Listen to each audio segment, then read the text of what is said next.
नमस्कार, खबर उत्तर प्रदेश में आप सभी का स्वागत है। मैं हूं आपके साथ ऋषि शुक्ला। रुक करेंगे खबरों का, लेकिन उससे पहले एक नजर सुर्खियों पर।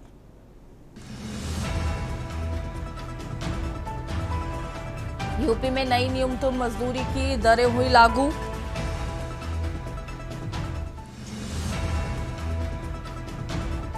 यूपी में नारी शक्ति बंधन अभियान के जरिए समीकरण साधेगी बीजेपी। महिला मतदाताओं को साधने पर पार्टी का विशेष जोर।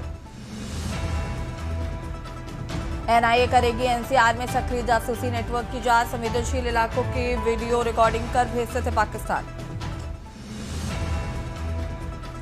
अयोध्या में सरयू आरती में पूजा के लिए ड्रेस कोड लागू। दिन के हिसाब से तय किए गए हैं परिधानों के रंग। महिला आयोग की सदस्य रितु शाही ने लखनऊ में समाजवादी पार्टी कार्यालय के बाहर किया विरोध प्रदर्शन। महिला आरक्षण बिल को लेकर किया प्रदर्शन। लखनऊ में गैस एजेंसी से 661 सिलेंडर गायब। एजेंसी संचालक के खिलाफ एफआईआर। अफसरों की छापेमारी में हुआ था खुलासा।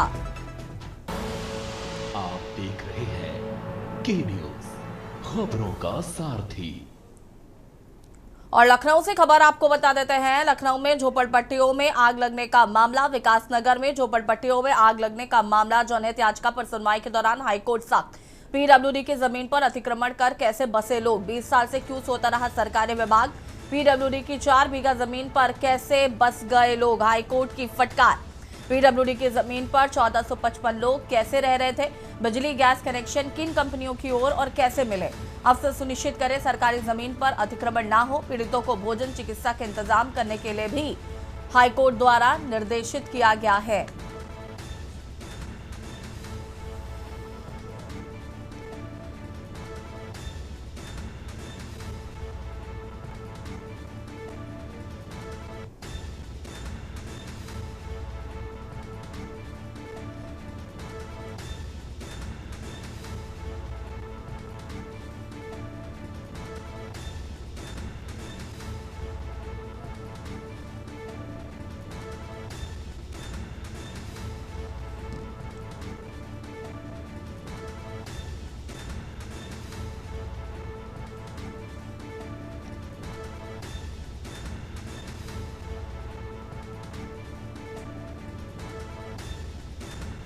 विकासनगर में झोपड़पट्टियों में आग लगने के मामले में हाईकोर्ट सख्त।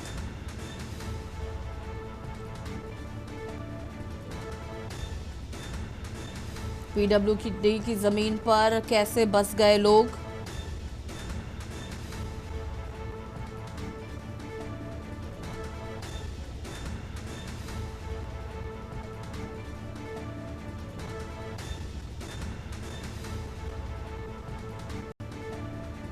जनहित याचिका पर सुनवाई के दौरान हाईकोर्ट हुआ सख्त। पीडब्ल्यूडी की जमीन पर अतिक्रमण कर कैसे बसे लोग।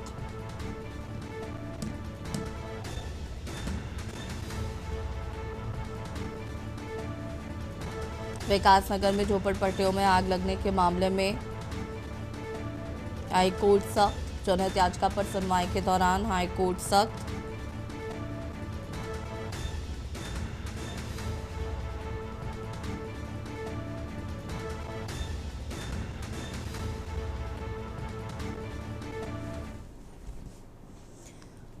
लखनऊ से खबर, जहां पर सहायक आचार्य भर्ती परीक्षा 4 पालियों में होगी। सहायक आचार्य भर्ती परीक्षा 18-29 अप्रैल को होगी। 6 जनपदों के 53 परीक्षा केंद्रों पर पूरी हुई तैयारी। आयोग अध्यक्ष डॉक्टर प्रशांत कुमार ने की समीक्षा। सभी परीक्षा केंद्र सीसीटीवी और कंट्रोल रूम से जुड़े। आयोग के कमांड एंड कंट्रोल रूम से होगी निगरानी। परीक्षा केंद्रों के आसपास निषेधाज्ञा लागू रहेगी। जिलाधिकारी, पुलिस अधिकारी लगातार निरीक्षण करेंगे। नकल और गड़बड़ी करने वालों पर सख्त कार्रवाई होगी।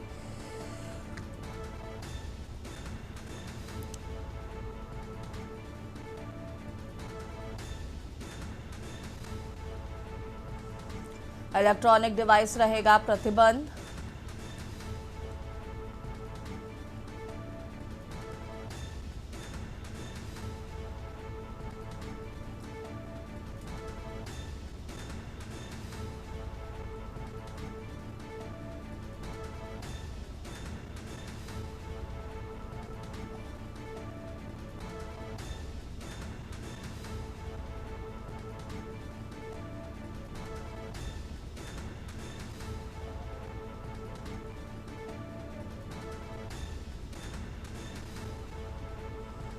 और इसी खबर पर ज्यादा जानकारी के लिए संवाददाता मनीष हमारे साथ जुड़ चुके हैं। मनीष जी, क्या कुछ जानकारी है? सहायक आचार्य भर्ती होनी है। देखा जाए सहायक आचार्य भर्ती जो है 28 से 19 अप्रैल को जो है 4 पालियों में तय की गई है। इस प्रकार से 6 जनपदों के 53 परीक्षा केंद्रों में पूरी तरीके से इसकी तैयारी कर ली गई है। आयोग अध्यक्ष डॉक्टर प्रशांत ने इसकी व्यवस्था की समीक्षा की गई है उनके द्वारा, और साथ ही साथ सीसीटीवी के कंट्रोल रूम से इसको जोड़ा गया है, जिस प्रकार से किसी प्रकार की कोई धांधली ना हो। इसमें जो है पूरी व्यवस्था की गई है। हर जनपद में प्रेक्षक तैनात किए गए हैं। व्यवस्थाओं को लिए लगातार जायजा लिया जा रहा है, किसी प्रकार की कोई लापरवाही ना हो, इसके चलते सभी कदम जो है उठाए जा रहे हैं। तो कहा जा सकता है नकल और गड़बड़ी को रोकने के लिए पूरी तरीके से प्रशासन सख्त है और उनके द्वारा लगातार जो इसका निरीक्षण किया जा रहा है। जी, शुक्रिया आपका जानकारी साझा करने के लिए मनीष जी। और बता दें, मोबाइल से इलेक्ट्रॉनिक डिवाइस पर भी प्रतिबंध रहेगा।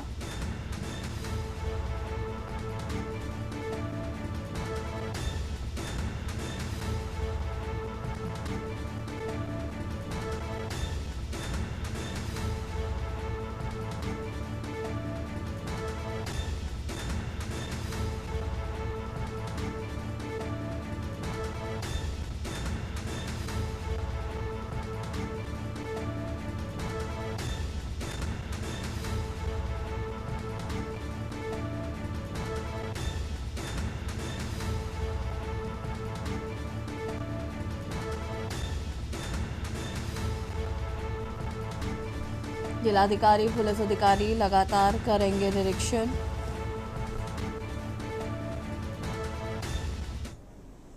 लखनऊ में स्कूलों के खिलाफ डीएम का बड़ा एक्शन। मनमानी फीस वसूलने वाले डीएम ने किया तलब। बता दें कि 2 दर्जन स्कूलों पर मनमानी फीस बढ़ाने का मामला एसडीएम प्रधानाचार्य ने वास्को शिक्षकों के बयान दर्ज किए हैं। समिति ने फीस बढ़ोतरी की जांच रिपोर्ट डीएम विशाख जी को सौंपी।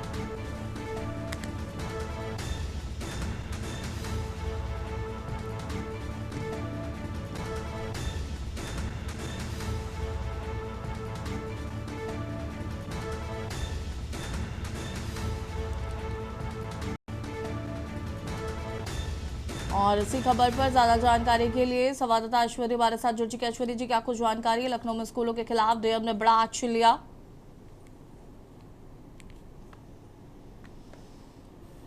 इसमें तमाम अभिभावकों की शिकायत रहती है कि जो काबिल स्कूल है वो मनमाने तरीके से जो है फीस वृद्धि करते हैं, जिससे कहीं ना कहीं आम लोगों को काफी दिक्कत होती है। कई बार शिकायतें भी होती है, लेकिन शिकायतों का भी कहीं ना कहीं जो है कोई फायदा नहीं होता। लखनऊ की बात करें तो लखनऊ में भी अब डीएम ने इसका संज्ञान लिया और 24 स्कूलों को तलब किया है, जिसमें कहा गया है कि जो है फीस बढ़ोतरी लगातार इनकी हो रही थी और मनमाने ढंग से की जा रही थी, क्योंकि प्राचीन समिति जो है उसके द्वारा निश्चित की गई थी कि फीस ज्यादा नहीं होनी चाहिए, लेकिन इन सबके बावजूद फीस बढ़ाई जा रही थी। जिसकी जांच के लिए जो है एक समिति बनाई गई थी, जिसमें एसडीएम स्तर के अधिकारी थे, साथ ही साथ एक जो राजकीय कॉलेज है उसके जो प्रधानाचार्य थे, जिसको लेकर के जांच की रिपोर्ट जो है अब डीएम लखनऊ को सौंप दी गई। आज शाम 5 बजे जो डीएम है लखनऊ वो बैठक करेंगे। बैठक के बाद सुनिश्चित होगा कि क्या आगे की कार्रवाई होगी। फिलहाल के लिए जानकारी माने तो इन स्कूलों को चेतावनी भी दी जा चुकी है कि अगर अभी सुधार नहीं किया निश्चित तौर पर आने वाले समय में कार्रवाई होगी। जी, शुक्रिया आपका जानकारी साझा करने के लिए। और 2 दर्जन स्कूलों पर मनमानी फीस बढ़ाने का मामला,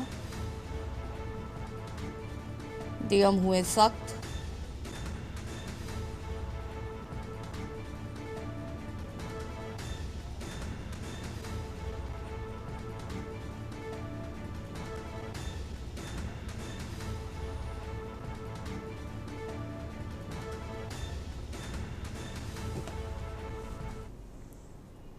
लखनऊ से खबर, जहां पर प्रशासनिक दक्षता में यूपी को बड़ी उपलब्धि। केंद्रीय मंत्रालय राज्य यूटी के बीच असाधारण प्रदर्शन किया।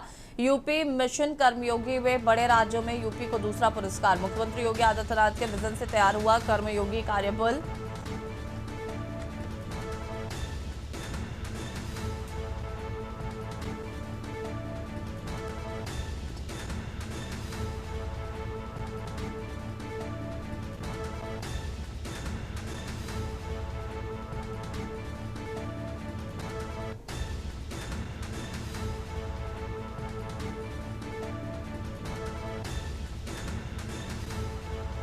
मिशन कर्मयोगी में बड़े राज्यों में यूपी को दूसरा पुरस्कार।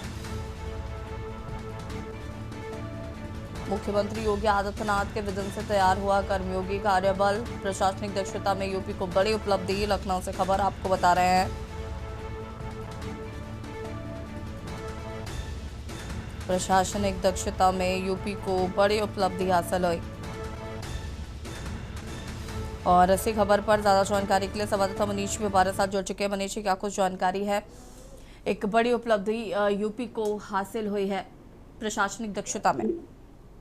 जी बिल्कुल, जिस प्रकार से देखा जाए प्रशासनिक दक्षता में यूपी की बहुत ही बड़ी उपलब्धि है। जिस प्रकार से मुख्यमंत्री योगी आदित्यनाथ की विजन से तैयार हुआ है कर्म योगी कार्यबल, तो कहा जा सकता है जिस प्रकार से मिशन कर्मयोगी के बड़े राज्यों में बड़े राज्यों में यूपी को दूसरे नंबर पर जो है पुरस्कार दिया गया है। तो कहा जा सकता है जिस प्रकार से उत्तर प्रदेश के मुख्यमंत्री अपने विजन, अपनी योजनाओं के तहत जो है लगातार और प्रशासनिक फैसलों के अंतर्गत जो है इस प्रकार से जो है लगातार जो यूपी का जो कह सकते हैं कि लगातार बढ़ोतरी होना और जिस प्रकार से पुरस्कार से सम्मानित मिलना, तो ये एक यूपी के लिए एक सौभाग्य की बात है और खुशखबरी की बात है। जिस प्रकार से केंद्रीय मंत्रालयों, राज्यों और यूपी के बीच असाधारण प्रदर्शन भी किया यूपी ने, तो कह सकते हैं कि हर एक पहलू पर जो है यूपी लगातार जो है ग्रोथ करता जा रहा है। हर मुख्यमंत्री योगी आदित्यनाथ के विजन के अंतर्गत जो है सारे कार्य किए जा रहे हैं। जी शुक्रिया आपका जानकारी साझा करने के लिए। बने रहिएगा हमारे साथ, और भी अपडेट आपसे लेंगे।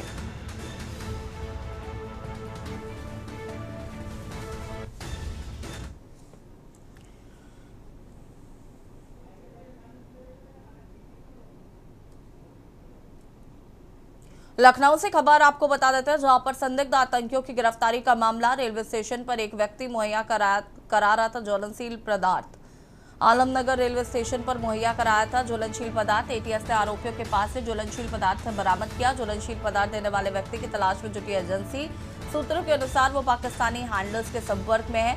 सीसीटीवी फुटेज व अन्य सुरागों की मदद से तलाश जारी है। एटीएस ने 2 अप्रैल को गिरफ्तार किया था आतंकी साकिब, अरबाब, लोकेश और विकास को गिरफ्तार किया था। आरोपियों ने अपने मोबाइल से सभी चैट डिलीट कर दी थी। एटीएस मोबाइल में चैट रिकवर करवा रही है। चैट डिलीट करने की बात आरोपियों ने कबूली थी।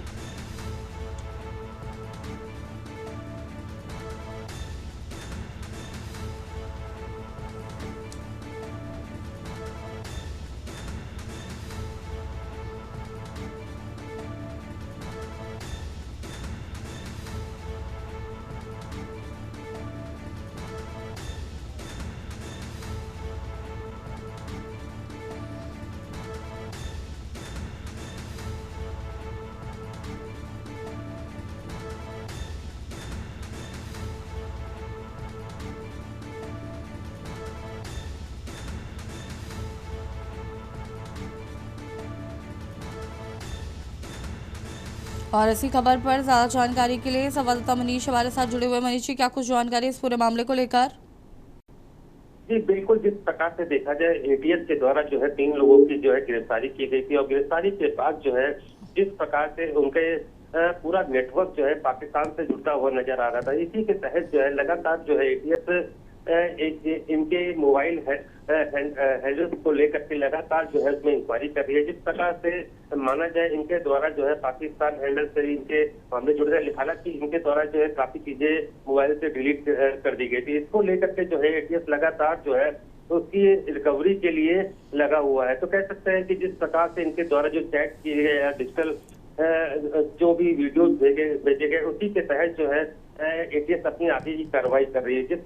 कह सकते हैं कि जिस तरह आलमनगर रेलवे स्टेशन पर एक तंग सर्दियों के ज्वलनशील पदार्थ भी इनके द्वारा जो है इसके पास मुहैया एटीएस ने किया था। तो कह सकते हैं लगातार जो है एटीएस इस बिंदु पर अपनी जांच पड़ताल कर रही है और जांच के तहत जो है जिस प्रकार से इनका पाकिस्तानी लिंक निकलता हुआ नजर आ रहा है, तो माना जा रहा है कि यहाँ लखनऊ हो या बाकी अन्य क्षेत्रों से लगातार ये रैकिंग करके जो है पाकिस्तान हैंडल्स पर जो है अपने वीडियोस और फोटोज डाल रहे थे। इसी के तहत जो है एटीएस अपनी आगे की कार्रवाई कर रही है। जी शुक्रिया आपका जानकारी साझा करने के लिए, बने रहे, धन्यवाद आपका। बने रहिए खबर के साथ, और भी अपडेट आपसे लेंगे। और बात कर रहे हैं, सूत्रों के अनुसार वो पाकिस्तानी हैंडल्स के संपर्क में है संदिग्ध।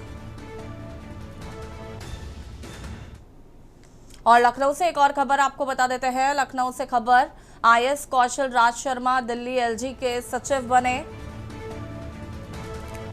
यूपी कैडर के आईएएस कौशल राज शर्मा दिल्ली एलजी के सचिव बनाए गए।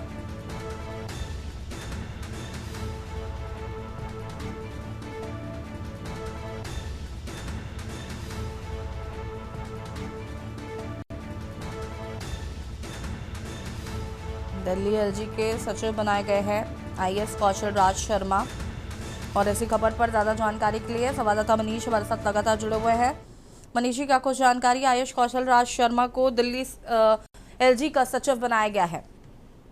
जी बिल्कुल, जिस प्रकार से देखा जाए यूपी कैडर के ये आईएएस ऑफिसर हैं, 2006 बैच के आईएएस अधिकारी है। और जिस प्रकार से देखा जाए तो कौशल राज शर्मा को जो है अब एक नया पद और नियुक्ति की गई है। दिल्ली के एलजी का जो है उनको सचिव बना करके जो है भेजा गया है। तो कहा जा सकता है कि ये एक उनके लिए बहुत बड़ी उपलब्धि है। जिस प्रकार से 2006 के आईएएस ऑफिसर के चलते और दिल्ली का एक बहुत ही बड़ा कार्यभार जो है उनको दिया गया है। अब जिस प्रकार से उनकी अभी तक जो कार्यभार उनके द्वारा जो उत्तर प्रदेश का देखा जा रहा था, अब वो दिल्ली में जाकर के जो है एलजी के सचिव पद से बंद करके जो है वहाँ के प्रशासनिक कार्यों को देखेंगे। जी शुक्रिया आपका जानकारी साझा करने के लिए। लखनऊ से खबर आपको बता रहे हैं, आईएएस कौशल राज शर्मा दिल्ली एलजी के सचिव बनाए गए हैं।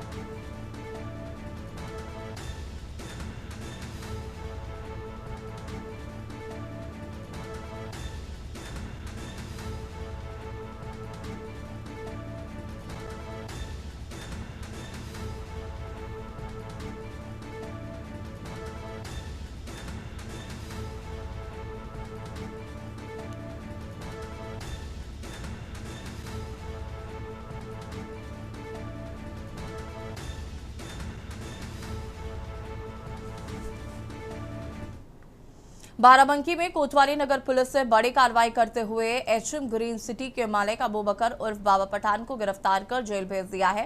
पुलिस ने यह कार्रवाई मन्नत अपार्टमेंट में एक परिवार के साथ विवाद और गाली गलौज के मामले में की है। जानकारी के अनुसार आरोपी बाबा पठान का आरोप है कि उसने पार्किंग को लेकर हुए विवाद के दौरान एक परिवार के साथ अभद्रता की और गाली गलौज की। मामले की शिकायत मिलने के बाद पुलिस ने जांच शुरू की और तत्काल कार्रवाई करते हुए आरोपी को हिरासत में ले लिया।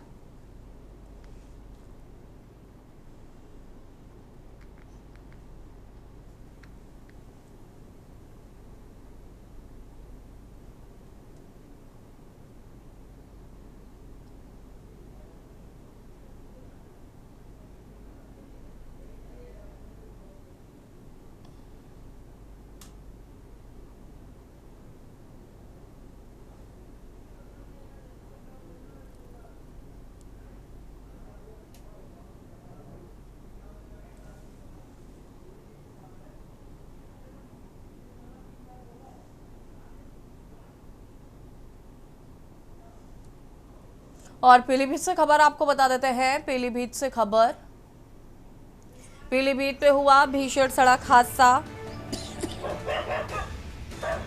ट्रक और कार की हुई जोरदार टक्कर। पीलीभीत से खबर, बरेली हाईवे पर ट्रक कार की जोरदार टक्कर। हादसे में 2 लोगों की मौत, 8 लोग घायल बताए जा रहे हैं।